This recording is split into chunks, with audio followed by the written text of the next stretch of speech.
Blowing the whistle on the wrongdoing at the VA, then getting the boot because of it.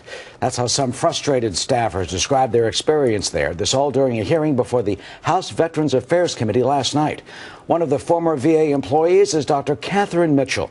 She worked at the troubled Phoenix VA facility and appeared earlier this morning on America's Newsroom.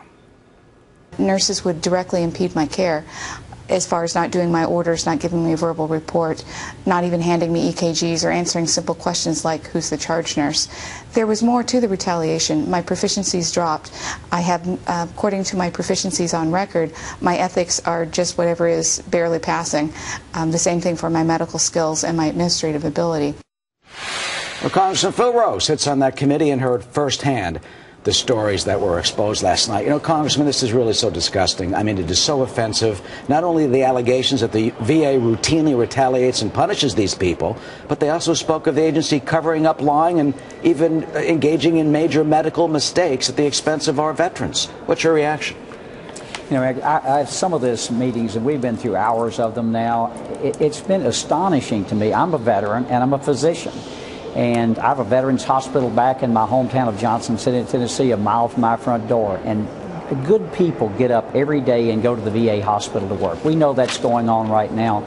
But there are some allegations that are just mind-blowing to me. One case last night, I couldn't believe it, was in Brockton, Massachusetts, where two mentally veterans who had mental issues were put in a hospital there and didn't have a note in 7 years in their charts. Another case we heard of last evening was a doctor who still is on the VA payroll who had used 1,241 cases where he had cut and pasted information that wasn't accurate in a veteran's record.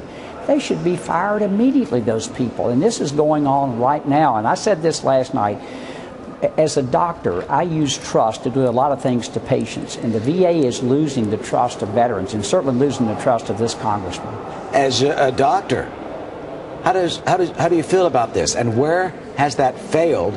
There are good people at the VA, but when these type of stories come through, what has happened in this system that causes this to continue and be apparently widespread now to, 28 states and at least 45 facilities and growing? There are 70 IG investigations going on right now. And what's happened, I think, over time, Eric, is there's a culture that's been at the VA that's allowed to develop. It hasn't just happened. It's been going on for decades. And the information, what's bothersome is, on the VA committee, people say to me, well, Dr. Rowe, why haven't you done something? Well, we ask, and let me give you an example. The Office of the Medical Investigator investigated this issue in Brockton, Massachusetts, and came back that there was no harm done. We found out with the investigation where these 1,200 plus cases were manipulated, that the VA's internal investigation, well, no patient was harmed. Well, I strongly disagree with that. Patients are harmed because we're losing trust. And I'll tell you what we're going to do. We just had a meeting this morning with the Senate side, and I'm on the conference committee to pass some legislation. Hopefully it'll get passed relatively soon, to give some veterans choice if they want to opt out and go outside if this is going on, till we can get this straightened out. And of course, we have a new VA secretary who hasn't been confirmed yet, but a nominee, I should say. And hopefully the new secretary will be able to change the culture of the VA. Bottom line, very quickly, do you think this actually will ever be able to be fixed? Has to be fixed. Look, we have 6.5 million veterans who get care, have served this country honorably as I did.